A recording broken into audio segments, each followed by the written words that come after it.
You may have seen news of the bridge collapse at Florida International University. They were building a bridge. It was 950 tons. They called it an incident bridge. And while they were building it, it collapsed on traffic that was allowed to pass underneath it at the time. There's an ongoing investigation as to what went on. Marco Rubio trying to clarify, saying things like they were supposed to tighten the cables on it and they ordered someone to tighten it, but before they could be tightened, this happened. But there is an ongoing investigation. One of the companies behind it made a statement in the wake of the event. It's called FIGG, F-I-G-G Bridge Engineers, and they released a statement to CBS saying, "Our deepest sympathies are with those affected by this accident. We will fully cooperate with every appropriate authority in reviewing what happened and why. In our 40-year history, nothing like this has ever happened before. Our entire team mourns the loss and injuries associated with this devastating tragedy, and our prayers go out to all involved." It looks like a pretty solid apology. There was that thing in the middle, though, saying that in our 40-year history of this family company, nothing like this has happened before.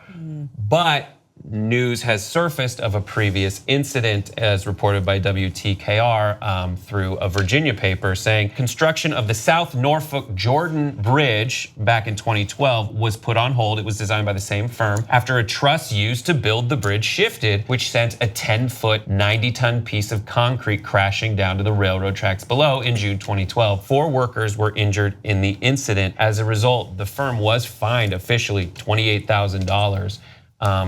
It's just weird that you would, it's a family company, it's a small company, and then you wouldn't mention something that happened as recently as 2012.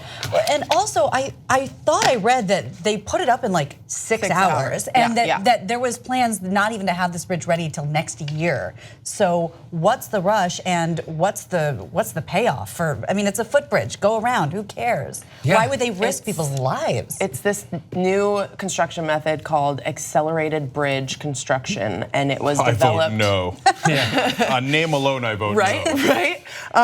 It was actually developed in part at FIU, which is why I think they saw this as a publicity opportunity. Oops. And it was developed with a couple of other universities. But yeah, the whole idea is it goes up in like 6 hours as opposed to obstructing traffic for 24 to, or not even like for 24 weeks or however long it takes to build a bridge. We had in here when they built the bridge over the 405, it shut down traffic for like days, entire days at a time. Yeah. Yeah, exactly. I'm never defending anything that they do to enhance the 405 in any way. But because they did that, it didn't collapse and people didn't die. Yeah, so that leads to the most important point, which is like, we got to constantly defeat these right-wing mythologies. And so they say, regulation is always bad. Regulation, it slows everything down. You got to deregulate.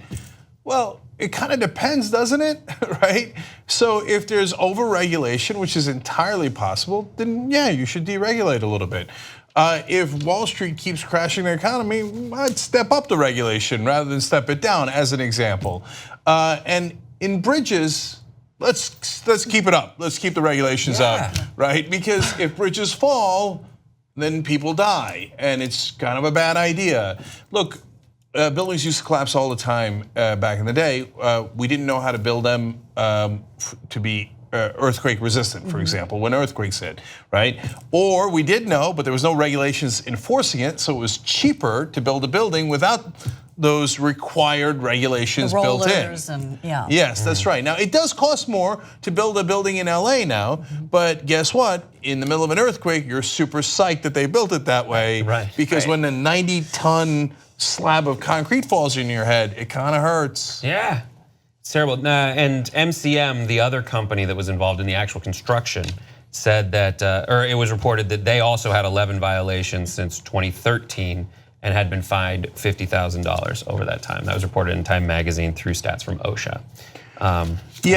One last weird point I want to make on this story.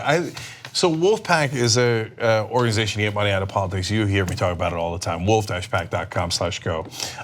It's a donate or volunteer. Is that all? That's right, get money out of politics. Anyway, but I'm super proud of the people in it, and there's a lot of veterans in the group because they think it makes sense, it's orderly, and it's fighting for freedom in a different way. There's a lot of teachers in the group because they find that it helps because they get frustrated with what happens in their school system and they want to know how to fix it.